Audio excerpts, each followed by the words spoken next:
حضرت شیخ شرف الدین بو علی قلندر کون تھے؟ آئیے ناظرین ہم آپ کو ان کا تعارف کرواتے ہیں۔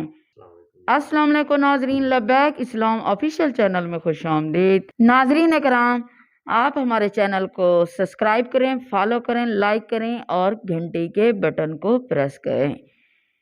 شروع کرتے ہیں اپنا ٹاپک۔ حضرت شیخ شرف الدین بو علی کون تھے؟ حضرت شیخ شرف الدین بو علی قلندر صاحب کرامت اولیاء نامدار ہیں۔ آپ امام اعظم اور امام ابو حنیفہ کی اولاد میں سے ہیں۔ یہ کہا جاتا ہے کہ آپ اور حضرت شیخ جمال الدین ہنساوی خالہ زاد بھائی ہیں۔ آپ کے والد کا نام فخر الدین اور والدہ کا نام بی بی فاطمہ تھا، اور بعض کا خیال ہے کہ بی بی حافظہ جمال ہے۔ آپ پانی پت میں پیدا ہوئے۔ آپ کا نام شرف الدین تھا۔ آپ کو ابو علی کہلوانے کی بہت ساری روایات پیش کی جاتی ہیں۔ ایک روایت ہے تذکرۃ الاولیاء۔ برصغیر کی روایات میں یہ وہ ہے کہ جب آپ کو دریا سے حضرت علی کرم اللہ وجہہ نے نکالا، آپ اس وقت مست المست ہو گئے اور آپ اسی دن سے شیخ الدین بو علی کہلانے لگے۔ آپ نے اعتصاب علم میں بہت سی کوششیں کی۔ حدیث، فقہ، صرف الیاس، تفسیر میں اعلیٰ قبولیت حاصل کی۔ فارسی زبان میں آپ کو عبور تھا۔ آپ نے جلدی تحصیل العلوم سے فراغت حاصل کر لی۔ آپ تعلیم سے فارغ ہو کر رشد و ہدایت میں مصروف ہو گئے اور مسجد میں قوت اسلام کی ہدایت کرتے رہے، اور یہ سلسلہ 12 سال تک جاری رہا۔ ناظرین محترم، جہاں تک آپ کی بیعت اور خلافت کا تعلق ہے، آپ اس سلسلہ میں بہت ساری روایات آتی ہیں۔ انہی روایات میں آپ ایک مرید اور خلیفہ حضرت خواجہ بختیار احمد کاکی اور خلیفہ نجم الدین قلندر کے ہیں۔ بعض کے نزدیک آپ حضرت امام الدین ابدال کے خلیفہ ہیں۔ بعض روایات کے مطابق آپ مرید اور خلیفہ حضرت نظام الدین اولیاء کے ہیں۔ کہا جاتا ہے کہ حضرت نظام الدین اولیاء نے آپ کو عصر کے وقت دریائے جمنا کے کنارے میں بیعت سے مشرف فرمایا۔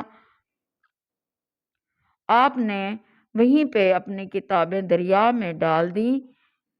مجاہدہ اور روایات میں آپ مشغول ہوئے۔ آپ ایک عرصہ تک دریا میں کھڑے رہے، یہاں تک کہ پنڈلیوں کا گوشت مچھلیاں کھا گئیں۔ اس وقت حضرت خضر علیہ السلام سے ملاقات ہوئی۔ اسی طرح 12 سال گزر گئے۔ ایک دن غیب سے آواز آئی، شرف الدین تیری عبادت قبول ہو گئی ہے، مانگ تو کیا مانگتا ہے؟ دوبارہ پھر آواز آئی، اچھا پانی سے تو نکل۔ آپ نے عرض کیا، نہیں میں پانی سے نہیں نکلوں گا۔ تو آپ اپنے ہاتھ سے نکالیں۔ آپ پانی پت کے صاحب ولایت تھے۔ آپ پانی پت میں رہتے تھے۔ حضرت شمس الدین ترک سے پانی پت آنے تک آپ پانی پت سے اوغوتی چلے گئے اور وہاں جا کر کھیڑا میں رہنے لگے۔ وہیں پر آپ نے 9 رمضان المبارک 724 ہجری کو وفات پائی۔ مزار انور پانی پت میں فیض و نجات کا سرچشمہ ہے۔ ناظرین کرام، اب ہم آپ کو ان کی کچھ کرامات پیش کرتے ہیں۔ کہا جاتا ہے کہ آپ ایک دفعہ ممبر پر کھڑے ہو کر جوش و خروش کے ساتھ وعظ فرما رہے تھے کہ دروازے پر ایک فقیر آیا اور آواز بلند کہا کہ شرف الدین، افسوس ہے تو جس کام کے لیے پیدا کیا گیا تھا اس کو فراموش کیے ہوئے ہے۔ تو کب تک کال میں مصروف رہے گا؟ کیا معلوم ان الفاظ میں برقی اثر تھا کہ وہ تو یہ کہہ کر چلا گیا، آپ کی کرم سے ذکر الہی میں طوفان برپا ہو گیا۔ آخر کار آپ شہاب الدین کے مرید ہو گئے اور مجاہدات اور ریاضات میں اس قدر شکوہ شدت کے ساتھ مصروف ہوئے کہ جس کی نظیر دوسری جگہ نہیں ملتی۔ ناظرین کرام، یہ تھے حضرت شیخ شرف الدین بو علی قلندر جن کا ہم نے آپ کو تھوڑا سا تعارف کروایا ہے۔ ناظرین کرام، آج کا ہمارا ٹاپک اختتام پذیر ہوتا ہے۔ ملتے ہیں اگلے ٹاپک پہ، تب تک کے لیے اللہ حافظ۔